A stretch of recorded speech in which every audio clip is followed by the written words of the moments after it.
And along there, I first want to thank the good co-chair of the GAE committee. Thank you so much for your leadership on this really important piece of legislation. And I was reminded of the story you shared about your mother. I'll share a brief one about my parents, who often rushed me to vote, reminding me how important it was to vote. But I do remember being rushed because I had two working parents and there was a lot to do in our home.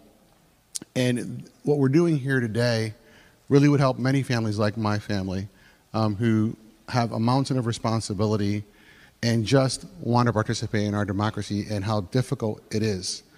I'm sure there's stories in this circle. I have several of folks after Election Day who would stop me and say, I really wanted to vote for you, but I had to work extra hours at home, or I had the kids' soccer game or some kind of sports practice and it got long and took a long time and I just couldn't make it.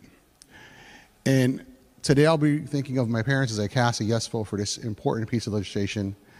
And it goes without saying, as we see democracy throughout the country and even in our country and throughout the world on the retreat, really.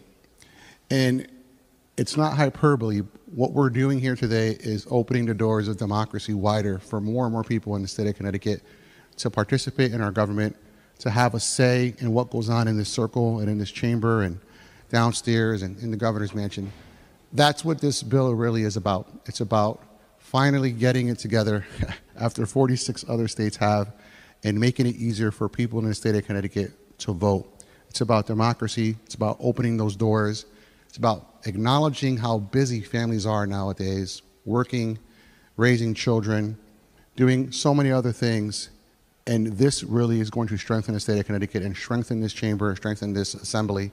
And I'm looking forward to casting a yes vote today for this important piece of legislation.